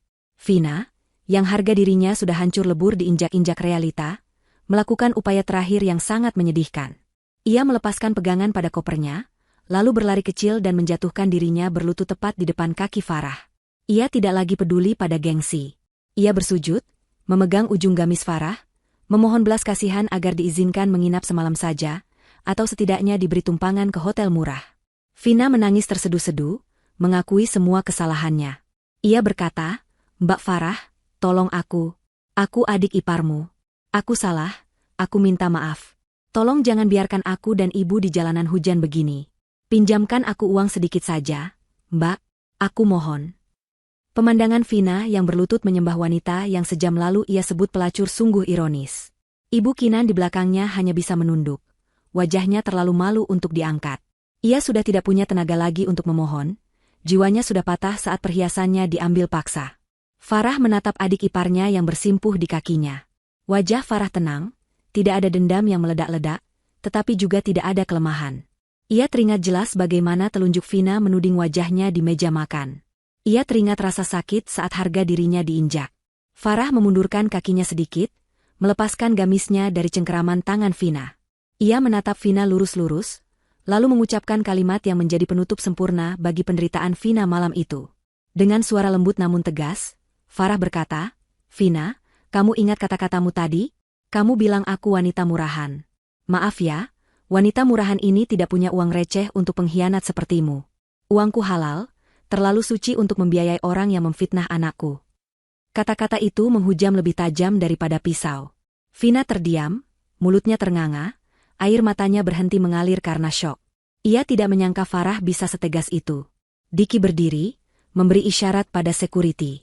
2 orang petugas keamanan bertubuh kekar maju, memegang lengan Vina dan Ibu Kinan, lalu menuntun mereka, lebih tepatnya menyeret halus, menuju gerbang depan. Vina berteriak-teriak memanggil nama Diki, tapi Diki sudah membalikkan badan, merangkul Farah dan menggendong Uning masuk kembali ke dalam rumah yang kini sepenuhnya berada di bawah kendalinya. Gerbang besi hitam yang tinggi itu tertutup dengan suara dentaman logam yang berat. Boom! Suara itu memisahkan dua dunia. Di dalam, hangat dan penuh kemenangan. Di luar, Vina dan Ibu Kinan berdiri di pinggir jalan aspal yang basah, diguyur hujan deras, dengan hanya 2 koper berisi baju bekas. Tidak ada taksi yang lewat, tidak ada aplikasi ojek online yang bisa dipesan karena ponsel mereka tidak ada kuota dan saldo. Mereka berdua berdiri menggigil dalam kegelapan malam, ditemani suara guntur yang menggelegar, benar-benar sendirian di dunia yang tiba-tiba menjadi sangat kejam bagi mereka. Kehidupan mewah mereka berakhir tepat di detik gerbang itu terkunci, digantikan oleh jalanan dingin yang akan menjadi guru paling keras bagi kesombongan mereka. Hujan deras malam itu seolah berlomba dengan air mata Vina dan Ibu Kinan yang kini berdiri menggigil di pinggir jalan raya yang sepi. Koper-koper besar yang mereka seret terasa semakin berat, seberat beban kenyataan yang baru saja menimpa pundak mereka. Gaun mahal yang dikenakan Vina kini basah kuyup, menempel di tubuhnya, memperlihatkan betapa menyedihkannya sosok yang beberapa jam lalu masih merasa seperti putri raja. Sepatu hak tinggi Ibu Kinan patah sebelah karena terperosok ke dalam lubang jalan yang tergenang air keruh, memaksanya berjalan terpincang-pincang tanpa alas kaki di satu sisi. Tidak ada mobil mewah yang menjemput, tidak ada supir yang membukakan payung. Hanya ada sorot lampu kendaraan yang lalu lalang dengan kecepatan tinggi, memercikan air kotor ke wajah mereka tanpa peduli. Mereka mencoba berjalan menjauh dari kawasan elit itu, mencari tempat berteduh atau kendaraan umum yang tersisa. Vina merogoh saku tas tangannya yang basah, menemukan beberapa lembar uang tunai pecahan kecil yang terselip, sisa kembalian belanja kemarin yang belum sempat ia buang ke dompet koin. Jumlahnya sangat sedikit, tidak cukup untuk menyewa kamar hotel berbintang, bahkan untuk motel kelas melati pun mungkin pas-pasan. Ketakutan mulai merayap naik ke tenggorokan Ibu Kinan. Ia mencengkeram lengan Vina dengan kuku-kukunya yang panjang, bertanya dengan suara gemetar di mana mereka akan tidur malam ini. Vina menepis tangan ibunya dengan kasar. Rasa hormat dan takut pada ibunya sudah hilang, berganti dengan rasa kesal yang memuncak. Vina menyalahkan ibunya yang terlalu boros dan menggadaikan rumah. Sementara Ibu Kinan membalas dengan memaki Vina yang bodoh karena ketahuan selingkuh dan korupsi. Pertengkaran hebat terjadi di trotoar basah itu, disaksikan oleh anjing liar yang menggonggong di kejauhan. Akhirnya, setelah berjalan kaki hampir 2 kilometer dengan menyeret koper yang rodanya mulai macet, mereka menemukan sebuah penginapan murah di pinggiran kota. Bangunan itu suram, ket temboknya mengelupas, dan plang namanya miring nyaris jatuh. Penjaga penginapan menatap penampilan mereka yang berantakan dengan curiga, tetapi uang tunai lusuh yang disodorkan Vina akhirnya melancarkan urusan. Mereka mendapatkan sebuah kamar sempit di lantai 2 yang berbau apek. Tidak ada pendingin udara, hanya kipas angin tua yang berdecit ribut saat dinyalakan. Kasurnya tipis dengan spray yang warnanya sudah memudar dan bernoda. Ibu Kinan yang seumur hidupnya tidur di kasur empuk kualitas impor, langsung menangis histeris begitu melihat kamar mandi yang kotor dan berkerak. Ia menolak masuk, menolak duduk, menolak kenyataan bahwa inilah level hidupnya sekarang. Malam itu berlalu dengan siksaan fisik dan batin yang luar biasa. Nyamuk-nyamuk beterbangan menggigit kulit halus mereka yang terbiasa perawatan spa mahal. Suara bising kendaraan dari jalan raya dan teriakan tetangga kamar sebelah menembus dinding tipis, membuat mereka tidak bisa memejamkan mata sedetik pun. Perut mereka mulai berbunyi nyaring karena lapar. Makan malam mewah tadi belum sempat mereka sentuh sebelum diusir. Kini, rasa lapar itu bukan lagi sekadar keinginan makan enak, melainkan kebutuhan dasar yang menyakitkan. Vina duduk memeluk lutut di pojok kasur, menatap nanar ke arah koper-kopernya. Ia teringat ia berhasil menyelamatkan satu tas tangan bermerek Hermes miliknya yang ia beli dari teman sosialitanya seharga ratusan juta rupiah. Tas itu ia masukkan ke dalam koper baju saat berkemas tadi, lolos dari pemeriksaan karena ia menyembunyikannya di balik tumpukan pakaian dalam. Pagi harinya, dengan mata bengkak dan perut perih, Vina memiliki rencana. Ia akan menjual tas Hermes itu. Ia yakin uang hasil penjualannya cukup untuk menyewa apartemen sederhana selama setahun dan memulai hidup baru, atau setidaknya cukup untuk makan enak beberapa bulan ke depan. Dengan sisa tenaga dan sedikit harapan yang menyala, Vina berdandan seadanya. Ia menyuruh ibunya menunggu di kamar penginapan yang sumpek itu, sementara ia pergi mencari toko barang bekas mewah, atau pegadaian yang mau menerima barang branded. Vina berjalan keluar dengan langkah yang sedikit lebih percaya diri, menenteng tas itu seolah ia masih Vina yang dulu, mengabaikan tatapan orang-orang pasar yang melihatnya aneh karena memakai baju pesta kusut di pagi hari. Vina tiba di sebuah butik jual beli tas mewah di pusat kota. Ia meletakkan tas Hermes itu di atas meja kaca dengan angkuh, menyebutkan harga yang ia inginkan. Pemilik butik, seorang wanita parubaya berkacamata tebal, mengenakan sarung tangan putih dan mulai memeriksa tas itu dengan teliti. Ia menggunakan kaca pembesar, memeriksa jahitan, tekstur kulit, dan nomor seri di dalamnya. Vina menunggu dengan tidak sabar, mengetuk-ngetukkan jarinya di meja. Namun, ekspresi pemilik butik berubah menjadi sinis. Ia melepaskan kacamatanya dan menatap Vina dengan tatapan meremehkan yang familiar, tatapan yang dulu sering Vina berikan pada Farah. Wanita itu mendorong tas Vina kembali ke arahnya dan mengatakan bahwa butiknya tidak menerima barang palsu. Vina terbelalak kaget. Ia berteriak tidak terima, bersikeras bahwa tas itu asli karena ia membelinya dari teman sosialitanya yang istri pejabat. Vina bahkan menyebutkan harga belinya yang fantastis. Namun, pemilik butik tertawa kecil dan menjelaskan dengan detail kecacatan tas itu. Mulai dari jenis kulit yang kasar, logo yang sedikit miring, hingga nomor seri yang tidak terdaftar di database resmi. Tas itu adalah barang KW super. Barang tiruan kualitas rendah yang harganya tidak sampai 1% dari harga asli. Vina terdiam kaku. Kakinya lemas. Ia baru sadar bahwa selama ini ia ditipu mentah-mentah oleh teman-teman sosialitanya. Mereka memanfaatkan kebodohan dan gengsi Vina untuk mengeruk uangnya. Dunia Vina runtuh untuk kedua kalinya. Harapan terakhirnya untuk mendapatkan uang cepat musnah seketika. Ia keluar dari butik itu dengan langkah gontai, mendekap tas palsu itu seolah mendekap bangkai kebodohannya sendiri. Di jalanan yang panas terik, perutnya melilit hebat. Ia tidak punya uang untuk naik taksi pulang ke penginapan. Ia terpaksa berjalan kaki lagi, merasakan panas aspal membakar telapak kakinya yang lecet. Sesampainya di penginapan, ia mendapati Ibu Kinan sedang bertengkar dengan penjaga karena meminta air panas untuk mandi tapi tidak diberi. Vina melempar tas palsu itu ke lantai di depan ibunya, lalu berteriak frustrasi menceritakan semuanya. Ibu Kinan yang mendengar bahwa satu-satunya aset penyelamat mereka ternyata palsu, langsung jatuh terduduk lemas. Mereka berdua terjebak dalam kemiskinan mutlak, tanpa uang, tanpa aset, dan yang paling menyakitkan, tanpa teman yang tulus. Karma telah melucuti mereka hingga telanjang bulat. Rasa lapar dan putus asa perlahan berubah menjadi amarah yang membara di hati Vina. Di kamar penginapan yang sempit dan panas itu, otaknya yang licik mulai bekerja lagi. Ia tidak mau menerima kekalahan ini begitu saja. Ia merasa diperlakukan tidak adil. Baginya, Diki dan Farah adalah penjahat yang telah merampas haknya. Vina melihat ponselnya. Meskipun kartu kredit dan rekening banknya diblokir, ponsel pintar keluaran terbarunya masih berfungsi, dan ia bisa menyambungkannya ke jaringan wifi gratis yang disediakan oleh warung kopi di seberang penginapan. Vina tersenyum miring. Ia masih punya satu senjata, media sosial. Ia punya ribuan pengikut di Instagram dan TikTok yang selama ini memuja gaya hidup mewahnya.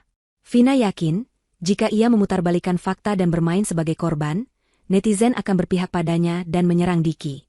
Dengan jari-jari yang gemetar karena emosi, Vina mulai menyusun strategi, playing victim. Ia merekam dirinya sendiri dalam kondisi berantakan, rambut kusut, mata bengkak, baju lusuh, untuk mendramatisir keadaan. Dalam video itu, Vina menangis terseduh-seduh, menceritakan kisah bohong yang sangat meyakinkan.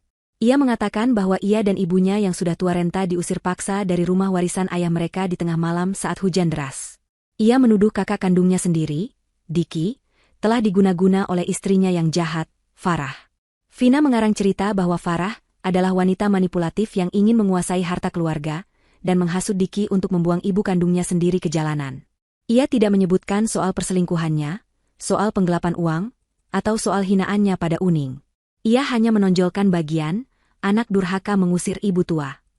Vina mengunggah video itu dengan judul yang provokatif, Anak Durhaka. Ibu kandung diusir tengah malam demi istri pelakor. Dalam hitungan menit, video itu mulai mendapatkan penonton. Komentar-komentar simpati mulai bermunculan. Netizen yang tidak tahu duduk perkaranya langsung tersulut emosi. Mereka memaki-maki Diki dan Farah, menyebut mereka pasangan iblis. Vina merasa di atas angin. Ia menunjukkan komentar-komentar itu pada Ibu Kinan, mencoba memberikan harapan palsu bahwa dengan tekanan publik, Diki akan ketakutan dan memanggil mereka kembali. Ibu Kinan, yang sudah putus asa, mengangguk-angguk percaya, berharap keajaiban media sosial bisa menyelamatkan mereka. Namun, Vina lupa siapa lawan mainnya. Diki bukan orang gagap teknologi yang bisa digertak dengan viral murahan. Di kantornya yang megah, Diki sedang mengamati pergerakan media sosial Vina lewat layar monitor besar. Ia sudah memprediksi langkah ini.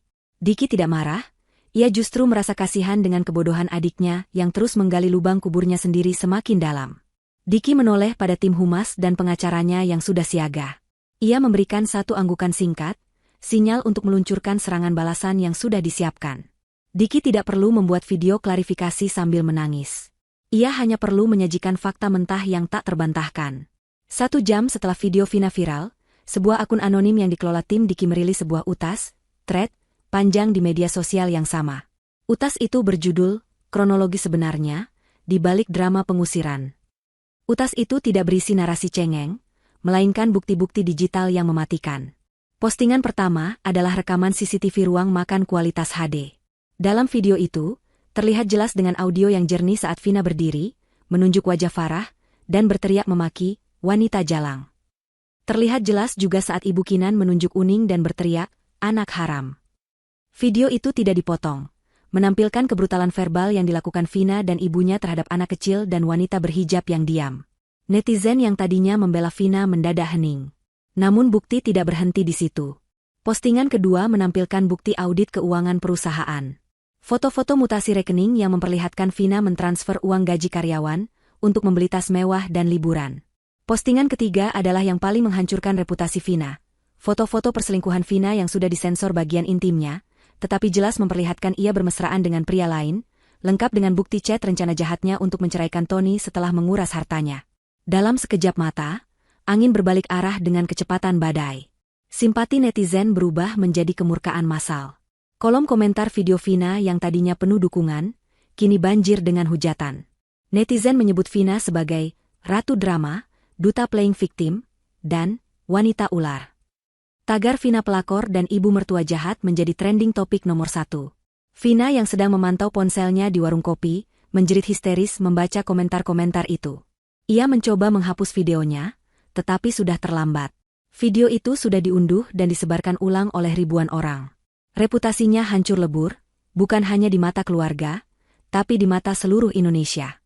Ia tidak lagi punya wajah untuk disembunyikan. Kepanikan Vina mencapai puncaknya ketika ia mendengar suara sirine mobil polisi mendekat ke arah penginapan murah tempat mereka tinggal. Suara sirine itu meraung-raung, membelah hiruk-pikuk jalanan siang hari, dan berhenti tepat di depan pintu penginapan. Jantung Vina seakan berhenti berdetak. Ia mengintip dari jendela tirai yang kotor. 2 mobil patroli polisi parkir di sana. Beberapa petugas berseragam turun, didampingi oleh seorang pria berjas rapi, pengacara perusahaan Diki. Ternyata, serangan Diki bukan hanya di media sosial. Diki benar-benar membuktikan ucapannya soal proses hukum. Laporan penggelapan dana perusahaan yang dilakukan Vina sudah masuk ke kepolisian pagi ini, lengkap dengan semua bukti audit forensik yang kuat. Pintu kamar penginapan digedor keras. Polisi! Buka pintu! Teriak petugas dari luar. Vina mundur ketakutan hingga punggungnya menabrak tembok lembab. Ibu Kinan menangis meraung-raung, memeluk kakinya sendiri di atas kasur. Pintu yang rapuh itu didobrak paksa. Petugas masuk, langsung membacakan surat perintah penangkapan atas nama Vina terkait kasus penggelapan uang perusahaan senilai miliaran rupiah dan penipuan. Vina mencoba memberontak, berteriak bahwa ia tidak bersalah, bahwa ini semua fitnah. Tapi polisi tidak peduli pada drama. Tangan Vina ditarik kasar, borgol besi yang dingin dikunci di kedua pergelangan tangannya. Bunyi klik dari borgol itu menandai akhir dari kebebasan Vina. Vina diseret keluar dari kamar penginapan, melewati lorong sempit, ditonton oleh penghuni penginapan lain yang menatapnya dengan jijik. Sebagian dari mereka mengenali wajah Vina dari video viral yang baru saja mereka tonton. Vina menangis memanggil ibunya, "Ibu, tolong Vina, Bu. Jangan biarkan mereka bawa Vina." Namun Ibu Kinan tidak bisa berbuat apa-apa. Wanita tua itu hanya bisa duduk terpaku di kasur. Tubuhnya lumpuh karena syok. Menyaksikan putri kesayangannya, putri yang ia manjakan hingga menjadi monster, kini digiring masuk ke dalam mobil polisi seperti kriminal kelas 3. Mobil polisi itu melaju pergi membawa Vina, meninggalkan debu dan keputusasaan. Ibu Kinan kini benar-benar sendirian di kamar sempit yang bau itu. Tidak ada lagi Vina yang bisa disalahkan, tidak ada lagi Diki yang bisa dimanipulasi, tidak ada lagi harta yang bisa dipamerkan. Ia sendirian dengan bayang-bayang masa lalunya, meratapi nasib di usia senja yang seharusnya ia nikmati dengan tenang bersama cucu, andai saja mulutnya tidak setajam pisau. Di kejauhan, dari layar ponsel Vina yang tertinggal di lantai, masih terlihat notifikasi komentar netizen yang terus masuk, menghujat mereka tanpa ampun. Serangan balik Vina telah menjadi bumerang yang memenggal lehernya sendiri. 6 bulan telah berlalu sejak malam badai yang memporak-porandakan struktur keluarga besar Diki. Waktu, seperti sungai yang mengalir tenang, perlahan membasuh luka-luka lama dan membawa kehidupan baru yang jauh lebih segar bagi mereka yang pantas mendapatkannya. Suasana di kediaman Diki dan Farah pagi ini terasa sangat berbeda. Tidak ada lagi ketegangan, tidak ada lagi perasaan was-was setiap kali telepon berdering, dan tidak ada lagi tamu tak diundang yang datang hanya untuk mencela. Rumah besar itu kini dipenuhi dengan aura kehangatan yang nyata. Di halaman belakang yang luas, kesibukan yang menyenangkan sedang terjadi. Para pekerja dekorasi sedang sibuk memasang lampu-lampu gantung dan pita berwarna pastel. Hari ini adalah hari ulang tahun Uning yang ke-8, dan Diki menepati janjinya untuk membuat pesta perayaan yang tak terlupakan bagi putri semata wayangnya. Berbeda dengan pesta-pesta pamer kekayaan yang dulu sering dipaksakan oleh Ibu Kinan dan Vina, pesta kali ini terasa sangat intim dan berkelas. Tamu undangan yang hadir bukanlah sosialita palsu yang hanya datang untuk memotret makanan, melainkan kerabat jauh yang tulus, teman-teman sekolah Uning, serta kolega bisnis Diki yang sangat menghormati integritasnya. Farah tampak anggun mengenakan gamis berwarna sage green yang lembut, wajahnya memancarkan kecantikan alami yang selama ini tertutup oleh bayang-bayang ketakutan. Ia sibuk mengatur tata letak kue-kue di meja prasmanan, memastikan semuanya sempurna untuk putri tercintanya. Diki memperhatikannya dari teras, tersenyum bangga. Ia melihat betapa istrinya kini jauh lebih percaya diri, berdiri tegak sebagai nyonya rumah yang sesungguhnya, tanpa ada lagi ibu mertua yang mendikte setiap gerakannya. Pesta dimulai sore hari saat matahari mulai condong ke barat, memancarkan cahaya keemasan yang hangat. Tawa riang anak-anak memenuhi udara saat Uning berlarian dengan teman-temannya di taman rumput yang hijau. Uning mengenakan gaun putih seperti peri kecil, mahkota bunga melingkar di kepalanya. Ia terlihat sangat bahagia, benar-benar lupa pada trauma malam itu ketika neneknya sendiri membuangnya. Bagi Uning, dunia sekarang hanya berisi ayah yang hebat dan ibu yang penyayang. Di tengah pesta, seorang tamu istimewa datang. Tony, mantan suami Vina, hadir dengan penampilan yang jauh lebih segar dan tenang. Ia datang membawa kado besar untuk Uning. Tony menyalami Diki dan Farah dengan penuh rasa hormat. Ada rasa canggung sedikit, tetapi lebih banyak rasa terima kasih di matanya. Tony berbisik pada Diki bahwa perceraiannya sudah resmi ketuk palu, dan ia kini sedang membangun kembali bisnisnya dari nol dengan cara yang jujur. Diki menepuk bahu mantan adik iparnya itu, memberinya dukungan moral sebagai sesama lelaki yang pernah dikhianati namun memilih bangkit. Sementara kebahagiaan meluap di dalam pagar rumah yang megah itu, sebuah pemandangan kontras yang menyedihkan terjadi di luar gerbang. Di balik semak-semak hias di seberang jalan, seorang wanita tua dengan pakaian lusuh dan rambut beruban yang tidak terurus sedang berdiri mengintip. Itu adalah Ibu Kinan. Dalam 6 bulan, ia menua 10 tahun. Wajahnya keriput, tubuhnya kurus kering karena kurang gizi, dan tatapan matanya kosong namun liar. Sejak Vina ditangkap polisi dan semua aset disita, Ibu Kinan hidup terlunta-lunta. Ia menumpang di rumah kerabat jauh di pinggiran kota, namun diperlakukan seperti pembantu karena kerabat itu dulu sering dihina oleh Ibu Kinan saat ia masih kaya. Hari ini, ia nekat kabur dan naik angkutan umum berjam-jam hanya untuk melihat pesta cucunya, berharap ada sisa-sisa belas kasihan yang bisa ia dapatkan. Ibu Kinan menempelkan wajahnya ke sela-sela pagar besi hitam. Ia melihat Uning sedang meniup lilin di atas kue ulang tahun bertingkat. Ia melihat Diki mencium kening Farah dengan mesra. Ia melihat Tony tertawa lepas bersama tamu-tamu lain. Pemandangan itu seperti pisau yang mengiris jantungnya. Dulu, ia adalah ratu di tengah-tengah mereka, pusat dari segala perhatian. Sekarang, ia hanyalah penonton yang tidak terlihat, terbuang di luar lingkaran kebahagiaan yang ia sendiri rusak. Rasa lapar di perutnya yang belum diisi nasi sejak pagi membuatnya semakin perih. Ia melihat piring-piring berisi sate, steak, dan puding yang lezat di dalam sana, makanan yang dulu ia anggap remeh, kini menjadi impian yang tak terjangkau. Didorong oleh rasa putus asa dan kerinduan yang aneh, Ibu Kinan mencoba memanggil nama cucunya. Suaranya serak dan lemah, kalah oleh suara musik dan tawa di dalam. Ia mencoba berteriak lebih keras. Uning, Uning, ini nenek. Tangannya yang keriput mencoba menggapai lewat celah pagar. Namun, Uning tidak menoleh. Anak itu terlalu sibuk tertawa bahagia dalam gendongan ayahnya. Justru, teriakan Ibu Kinan menarik perhatian seorang petugas keamanan bertubuh tegap yang berjaga di pos depan. Petugas itu, yang dulu sering dimaki-maki Ibu Kinan karena hal sepele seperti telat membuka gerbang, kini berjalan mendekat dengan wajah datar dan tegas. Petugas keamanan itu mengenali mantan majikannya, tetapi tidak ada rasa hormat yang tersisa di matanya, hanya rasa kasihan yang dingin. Ia berdiri menjulang di depan Ibu Kinan, menghalangi pandangan wanita tua itu ke arah pesta. Ibu Kinan mendongak, matanya berkaca-kaca, memohon agar diizinkan masuk sebentar saja untuk menyapa cucunya dan meminta sedikit makanan. Namun, petugas itu menggeleng tegas. Ia menyampaikan pesan yang sudah dititipkan Diki jauh-jauh hari. Ia berkata dengan sopan namun menusuk, "Maaf, Bu. Bapak berpesan tidak boleh ada pengganggu di acara ini. Ini acara keluarga inti. Ibu bukan bagian dari keluarga ini lagi." Kalimat itu menghantam Ibu Kinan lebih keras daripada tamparan fisik. Bukan bagian dari keluarga lagi. Ia diusir bukan dengan kekerasan, melainkan dengan fakta bahwa keberadaannya sudah benar-benar dihapus. Petugas itu kemudian memberikan selembar uang Rp50.000 dari saku pribadinya, bukan dari Diki, lalu meminta Ibu Kinan pergi sebelum ia memanggil polisi patroli. Ibu Kinan menatap uang kumal di tangannya dengan tangan gemetar. Harga dirinya hancur lebur. Ia, yang dulu membuang-buang jutaan rupiah hanya untuk sekali makan siang, kini menerima sedekah dari satpam yang dulu ia rendahkan.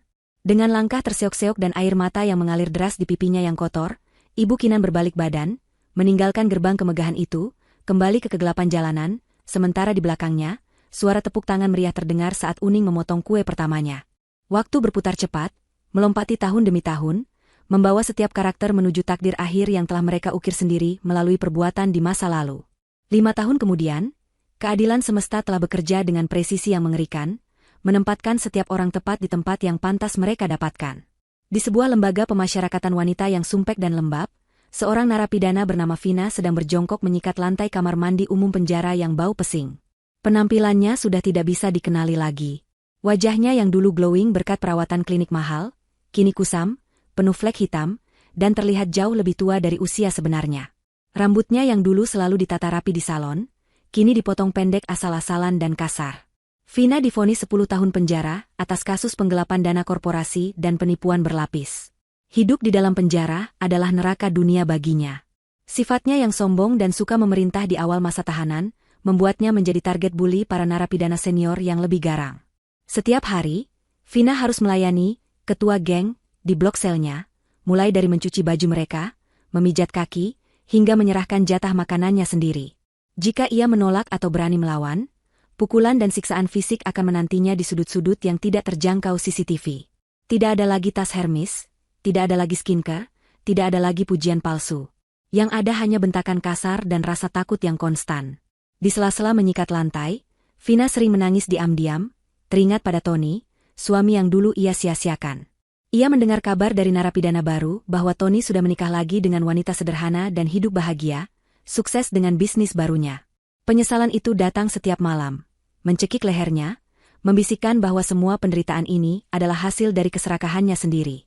Ia memiliki segalanya dulu, suami baik, kakak kaya, rumah mewah, dan ia menghancurkan semuanya hanya demi nafsu sesaat dan gengsi yang tak berdasar. Sementara itu, nasib Ibu Kinan tidak kalah menyedihkan. Ia berakhir di sebuah panti jompo fasilitas milik pemerintah daerah, tempat bagi para lansia terlantar yang tidak memiliki keluarga. Kondisi panti itu sangat memprihatinkan, jauh dari kata layak. Bangunannya tua, berbau obat-obatan bercampur aroma ompol yang menyengat. Ibu Kinan menderita stroke ringan 2 tahun lalu, yang membuat separuh tubuhnya lumpuh dan bicaranya menjadi pelot tak jelas. Ia menghabiskan hari-harinya terbaring di ranjang besi dengan kasur tipis, menatap langit-langit kamar yang catnya mengelupas. Tidak ada perawat pribadi yang siap sedia. Para perawat di sana sibuk mengurus puluhan lansia lain, dan seringkali bersikap ketus jika Ibu Kinan rewel meminta ganti popok. Kesepian adalah teman paling setia Ibu Kinan. Di hari-hari kunjungan, ia melihat teman-teman sekamarnya dikunjungi oleh anak dan cucu mereka yang membawakan buah-buahan atau makanan enak. Mereka tertawa, bercerita, dan berpelukan.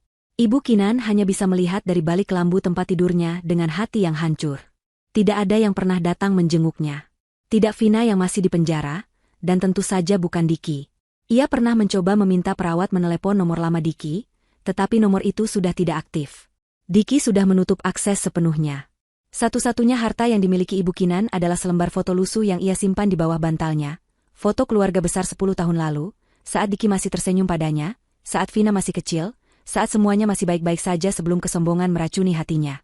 Ia sering memeluk foto itu sambil menangis tanpa suara, meratapi betapa ia telah gagal menjadi ibu dan manusia, dan kini ia harus mati perlahan dalam kesendirian yang menyakitkan. Ribuan kilometer dari penderitaan itu, di sebuah teras penginapan mewah di kaki pegunungan Alpen, Swiss, Diki dan Farah sedang duduk menikmati coklat panas. Pemandangan di hadapan mereka begitu menakjubkan. Hamparan salju putih yang berkilauan ditimpa cahaya matahari sore, dengan latar belakang gunung yang megah. Mereka sedang dalam perjalanan liburan panjang merayakan ulang tahun pernikahan mereka yang ke-15, sekaligus merayakan kelulusan Uning dari sekolah dasar dengan nilai terbaik. Uning, yang kini sudah tumbuh menjadi remaja cantik dan cerdas, sedang asyik bermain ski di kejauhan bersama instruktur pribadinya, tertawa lepas tanpa beban. Farah meletakkan cangkirnya, menatap suaminya yang terlihat semakin matang dan berwibawa. Garis-garis kelelahan yang dulu sering terlihat di wajah Diki saat menghadapi keluarganya kini sudah hilang, digantikan oleh ketenangan yang damai. Farah menggenggam tangan Diki, lalu bertanya pelan, sebuah pertanyaan yang sesekali masih mampir di benaknya. Mas, apakah kita terlalu jahat pada mereka? Membiarkan mereka berakhir seperti itu? Farah, dengan hatinya yang lembut, terkadang masih merasakan setitik rasa iba membayangkan nasib mertua dan iparnya. Diki tersenyum lembut, menatap mata istrinya dalam-dalam. Ia menggeleng pelan. Kita tidak jahat, sayang. Kita tidak pernah melakukan kejahatan pada mereka. Kita hanya berhenti menolong orang yang berusaha membunuh jiwa kita. Apa yang terjadi pada mereka, penjara itu, panti jompo itu, semua adalah konsekuensi dari pilihan mereka sendiri. Itu adalah karma yang mereka pesan, dan semesta hanya mengantarkannya. Diki mengeratkan genggaman tangannya. Tugas kita sekarang bukan menoleh ke belakang dengan rasa bersalah, tapi menatap ke depan, memastikan Uning tumbuh menjadi wanita hebat yang tidak akan pernah menjadi seperti nenek atau tantenya. Farah mengangguk, menyandarkan kepalanya di bahu suaminya. Jawaban Diki memberikan ketenangan yang ia butuhkan. Ia melihat ke arah matahari terbenam yang mewarnai langit Swiss dengan semburat oranye dan ungu. Ia merasa sangat ringan, sangat bebas. Bayang-bayang masa lalu tentang tuduhan, wanita murahan, dan anak haram sudah benar-benar terhapus, digantikan oleh realita kehidupan yang penuh berkah, cinta, dan kehormatan. Angin pegunungan berhembus pelan, membawa butiran salju halus. Di kejauhan, Uning melambaikan tangan ke arah mereka, berteriak memanggil, "Ayah, Ibu." Diki dan Farah melambaikan tangan balik dengan senyum lebar. Di momen itu, kemenangan mereka terasa paripurna. Bukan kemenangan yang dirayakan dengan sorak-sorai kesombongan, melainkan kemenangan dalam bentuk kedamaian jiwa yang abadi. Sang antagonis telah hancur oleh racun mereka sendiri, sementara sang protagonis terus melangkah naik menuju puncak kebahagiaan, meninggalkan lembah kelam masa lalu untuk selamanya. Cerita ini berakhir bukan dengan dendam, melainkan dengan sebuah kesadaran bahwa pada akhirnya, kebaikan dan kesabaran akan selalu menemukan jalannya untuk menang.